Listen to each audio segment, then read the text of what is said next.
Video देखने वालों को नमस्ते। आज हम बात करेंगे आने वाले एक आईपीओ के बारे में जिसका नाम है कैम्स।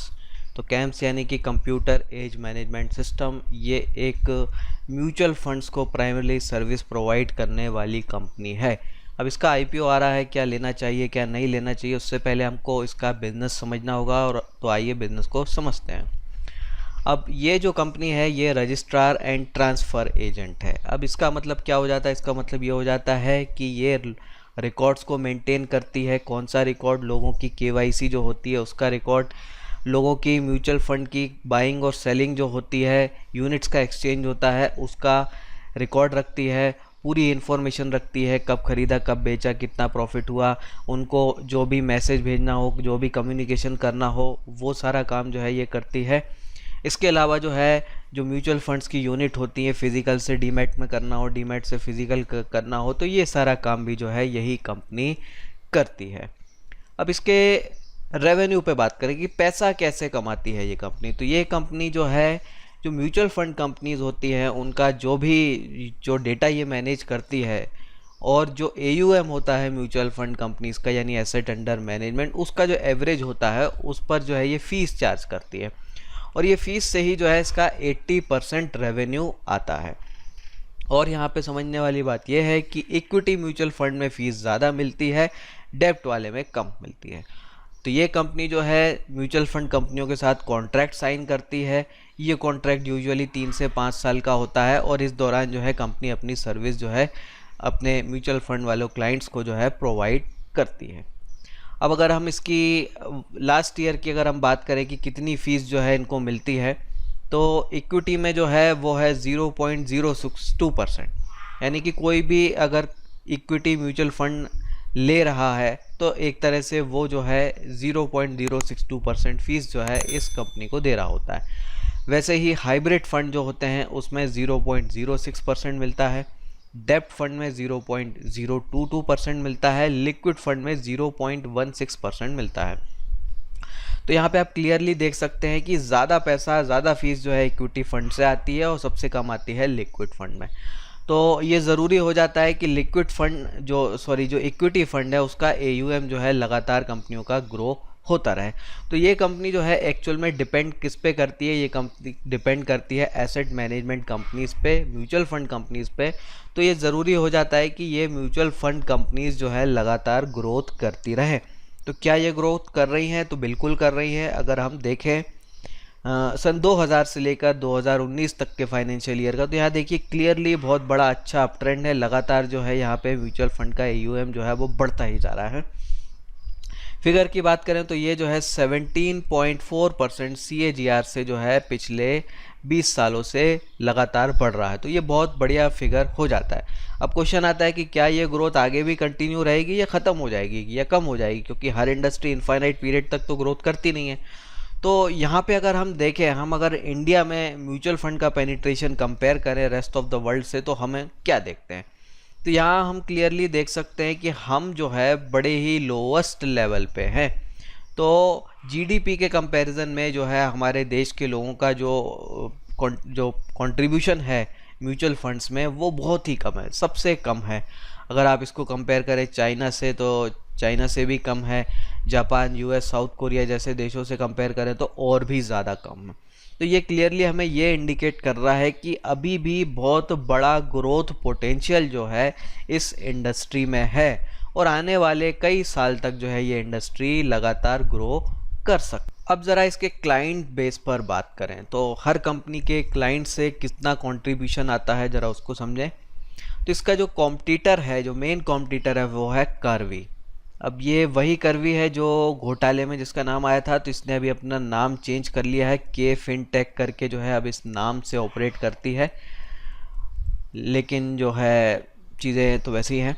तो यहाँ पे अगर हम देखें तो सबसे बड़े जो टॉप कंट्रीब्यूटर हैं, तो जैसे एचडीएफसी म्यूचुअल फंड जिसका 14% मार्केट शेयर है इस इंडस्ट्री में, और इसको सर्विस कौन देता है? इसको सर्विस कैम्प्स देता है। सेकंड आता है आईसीआईसीआई जिसका 13% मार्केट कैप है, शेयर है, और ये जो है इसको भी कैंप सर्विस देता है। वैसे ही एसबीआई म्यूचुअल फंड को भी कैंप सर्विस देता है, आदित्य बिरला को भी कैंप्स देता है। इसके बाद जो आता है निपॉन इंडिया, जो कि पहले रिलायंस म्यूचुअल फंड था, वो है। तो यहाँ पे 9.6% उसका AUM है और वो जो है कर्वी से सर्विस लेता है। तो यहाँ अगर हम देखें टॉप 5 देश के जो म्यूचुअल फंड हाउस हैं, उस टॉप 5 में से टॉप 4 जो है वो कैम से सर्विस लेते हैं। तो ये एक बहुत बड़ी बात हो जाती है कि इतने सारे क्लाइंट जो हैं, जो टॉप के क्लाइंट हैं, वो जो हैं कैम से जो है सर्विस ले रहे हैं। अब अगर हम और म्यूचुअल फंड हाउसेस को देखें तो यूटीआई जो है वो कर्वी से सर्विस लेती है। कोटक का देखें तो कोटक की कैम से है। फ्रैंकलिन की बात करें तो उनका खुद का है। एक्सिस की कर्वी से है और डीएसपी म्यूचुअल फंड का कैम से है। तो अगर हम यहाँ देखें कि जो टॉप 5 AUM वाली कंपनियां, जो टॉप 5 AUM है, उसमें से 58.4% किसका है, कैम्स का है। और टॉप 10 में भी अगर हम आ जाएं तो यहाँ पे 82% के करीब जो है किसका हो जाता है, कैम्स का। तो यानी कि मैक्सिमम क्लाइंट, अधिकतर क्लाइंट जो है कैम्स को ही प्रेफर करते हैं। कैम्स की सर्विसेज से जो है वो काफ़ी ज़्यादा खुश हैं, सेटिस्फाइड है, संतुष्ट हैं, और इसीलिए जो है यहाँ आपको ऐसे नंबर्स देखने को मिल रहे हैं। अब जरा कर्वी से कंपेयर ही कर लें, जो सेकंड बिगेस्ट हो जाता है इस इंडस्ट्री में। तो कर्वी का ROE है 27% और कैम्स का है 29%। तो कैम्स यहाँ 2% बेटर है। प्रॉफिट मार्जिन्स की भी बात करें तो प्रॉफिट मार्जिन भी कैम्स के 3% ज़्यादा है। नंबर ऑफ ब्रांचेस की बात करें तो कैम्स की ब्रांचेस हैं 6154 और कर्वी की जो है 2888। तो यहाँ लगभग जो है ये कितना अंतर है, ये 3x का अंतर है। यानी कि कैम्स की जो नंबर ऑफ ब्रांचेस है वो 3 टाइम्स है कर्वी से। तो ये भी एक बहुत बड़ी बात जो है अपने आप में हो जाती है।